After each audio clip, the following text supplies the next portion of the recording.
Hello, Peter here, your Pinoy accountant. So, yung video na pag-usapan natin today is very important dahil this is fresh and hot from the oven. Itong kaka-release lang na RMC from the BIR, itong RMC 34-2025. So, na-release to April 8, imagine that. And yung details ito or yung subject no, this is all about yung guidelines kung paano ba natin i-file yung ating annual ITR for that calendar year na 2024 and yung deadline ng pag-file again is April 15 which is malapit na. So from this RMC, may guidelines to, very specific kung paano tayo magpa-filing, ano ba yung mga payment options na available, and ano ba yung mga attachments and paano natin sila isasubmit yung mga attachments dahil wala na kasing manual submission ngayon. So if you are interested and if hindi pa kayo nakapag-file ng yung ITR, this video is for you. So pag-usapan natin isa-isa yung mga highlights or ano ba yung mga important na matters, key matters na dapat natin tandaan from the RMC 34-2025.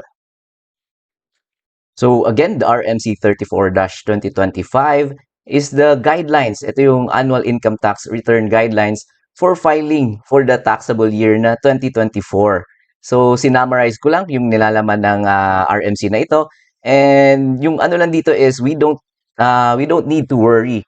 Yung iba kasi anong tawag dito, na anxiety, di ba? Dahil yun nga panibago yung guidelines. And then may na-mention pa dito na panibagong form, yung 1701 MS for the micro and small taxpayers. So, wala tayong dapat ikabahala if ever nakapag-file na kayo na using yung 1701 tsaka yung 1701A, pwede yon. And it's ano lang to, optional tong 1701 na pag-filing. Manual filing pa yon. So ito, let's discuss ano ba yung mga modes of filing na available for us mga taxpayers. So, yung pinupush talaga ng BIR is the electronic filing. So, tatlong methods yung electronic filing natin. The first one is the EFPS. So, may mga certain, especially yung mga corporations, certain companies, na required talaga mag-file or mag-register sa EFPS. But in our case, tayo mga taxpayers, pwede din tayo mag-register actually sa EFPS but may mga requirements pa ito.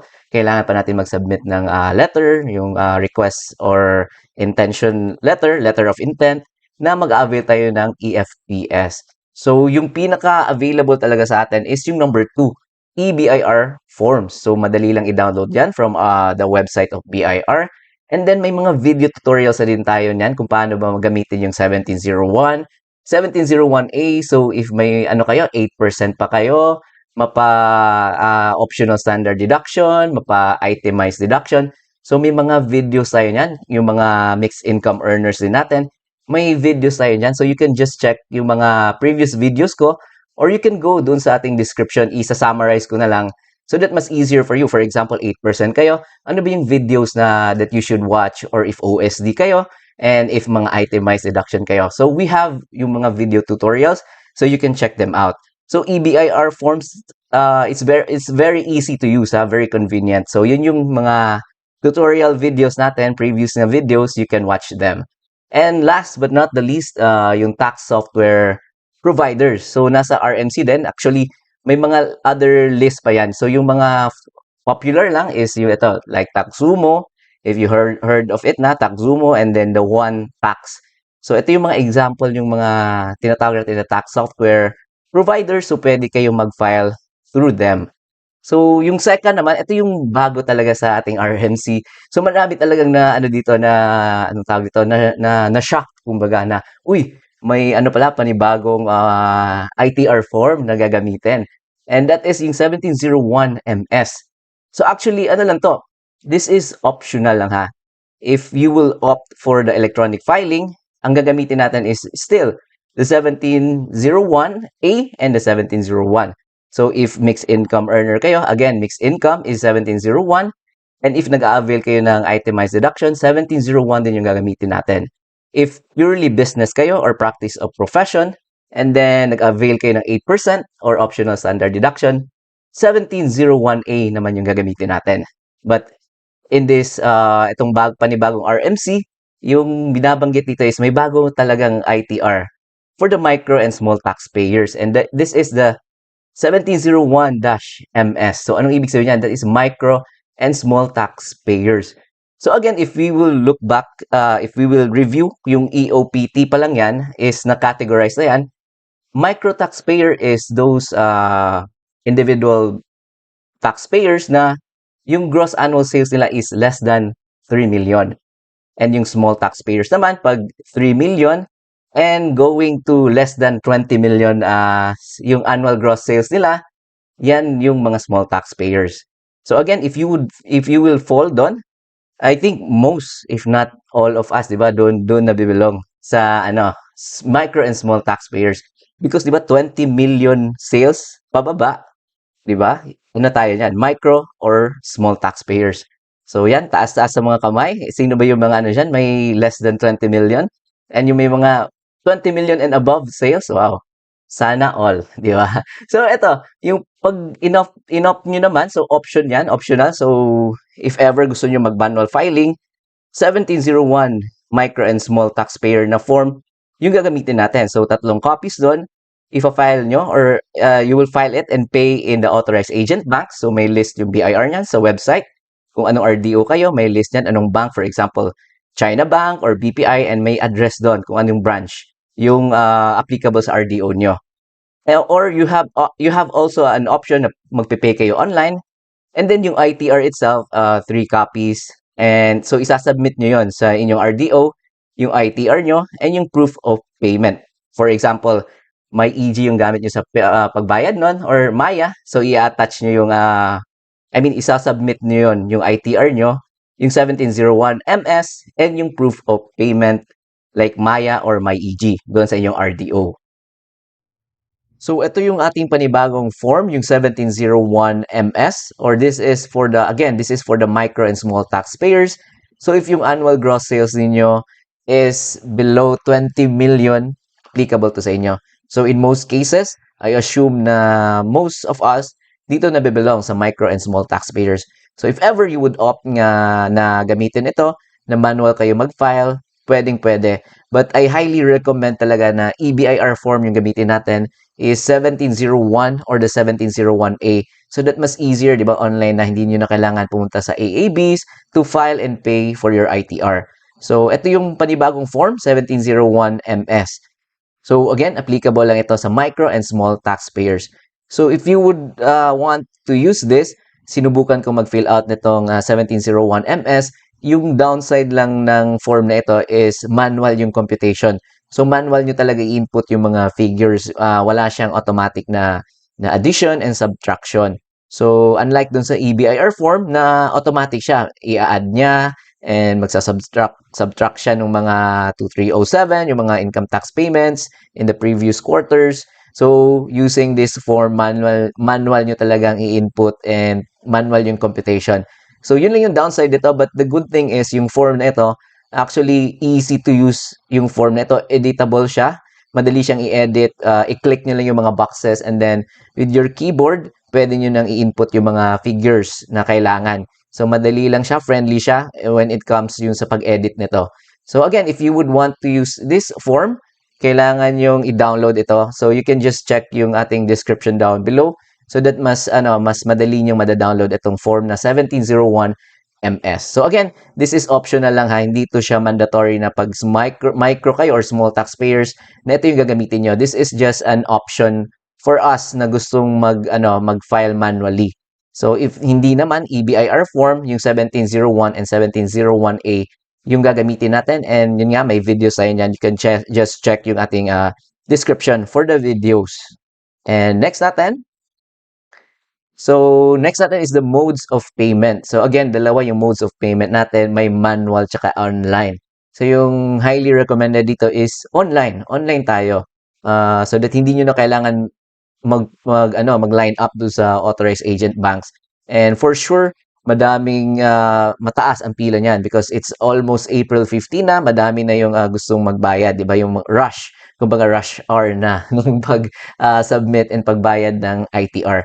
So online payment, we have itong Land Bank, UBP, and Union Bank na online payment portals. So pwede nyo i-access yung sa website ng BIR. Actually, may e-pay dyan.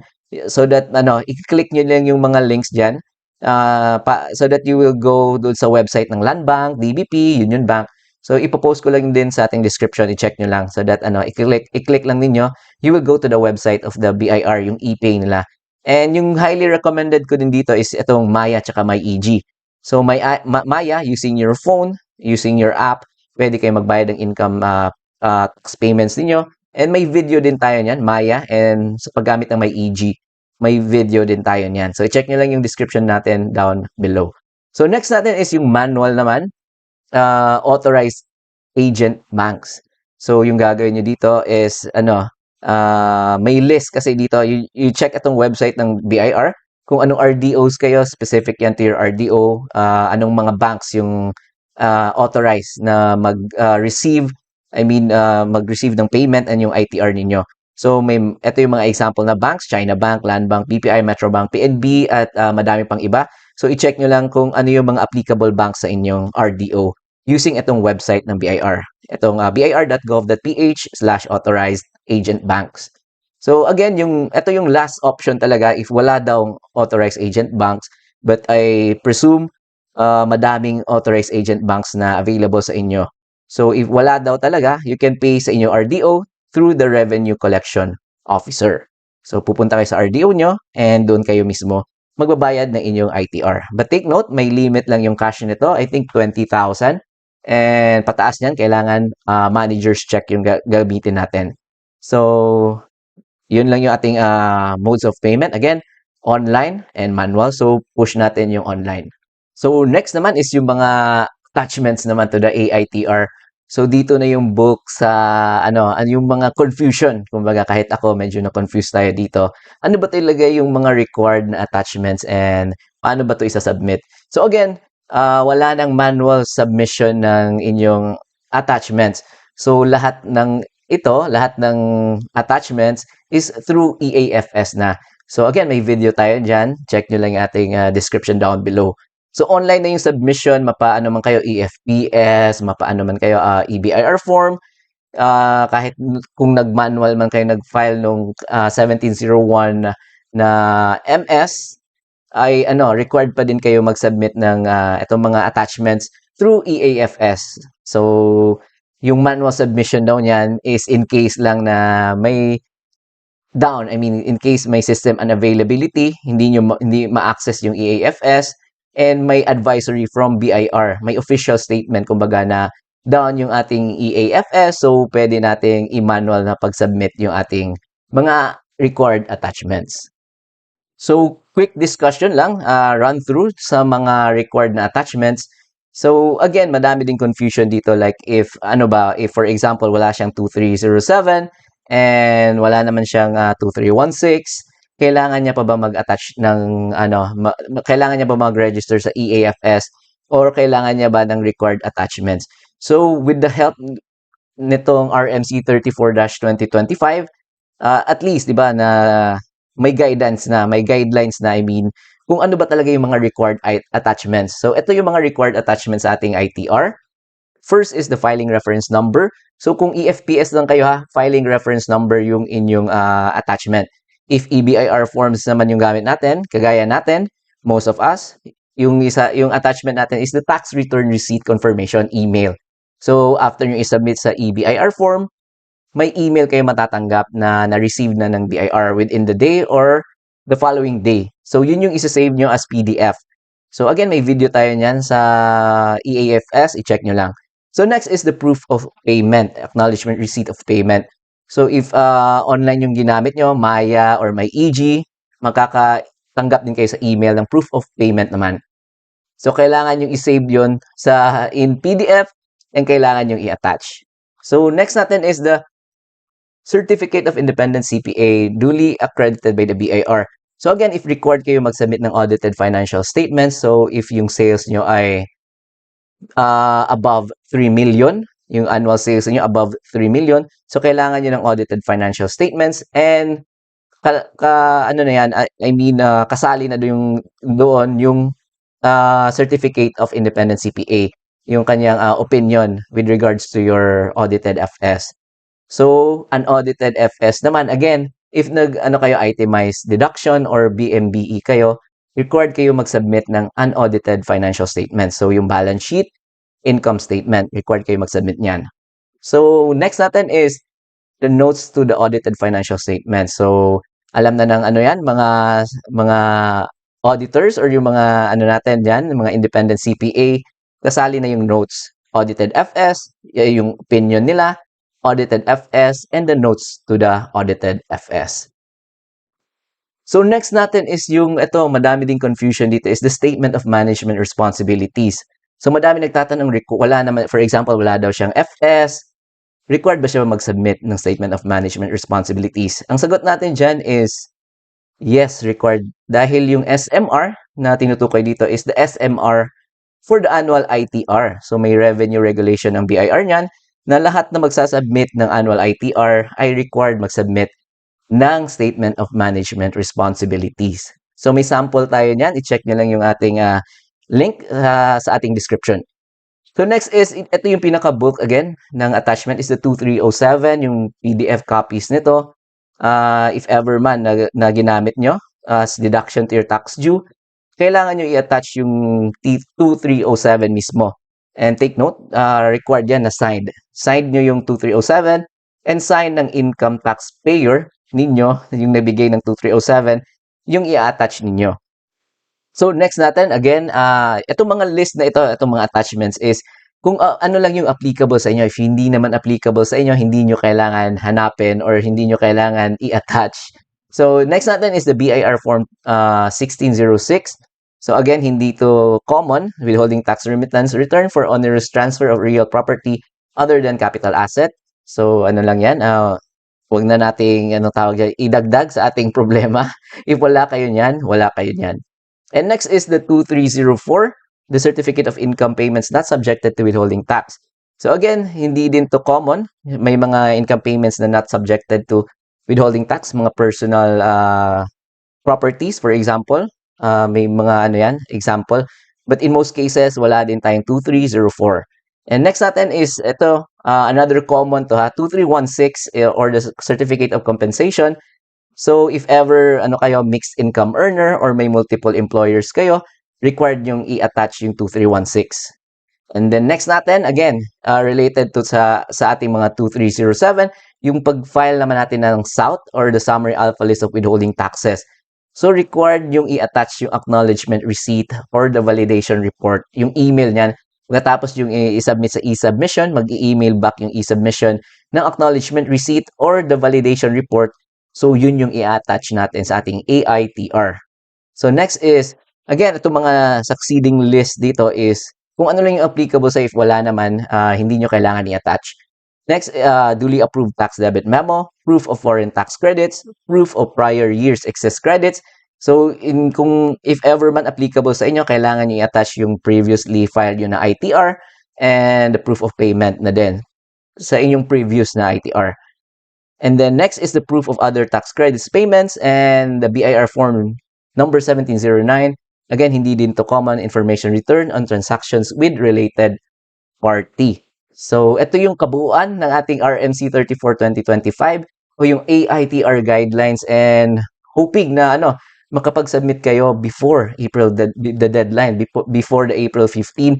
So, may panahon pa naman. So, yun lang. If may mga questions kayo, you can view our previous na mga videos, mga tutorials natin. 8% OSD, itemized deduction, may video tayo niyan. And if may mga tanong kayo, just comment down below and sasagutin ko. I'll do my best to answer all of your questions. And of course, don't forget to like, yan. And of course, subscribe to our YouTube channel. And thank you again for watching. If may mga tanong kayo, again, comment lang kayo down below. And I'll see you again next time.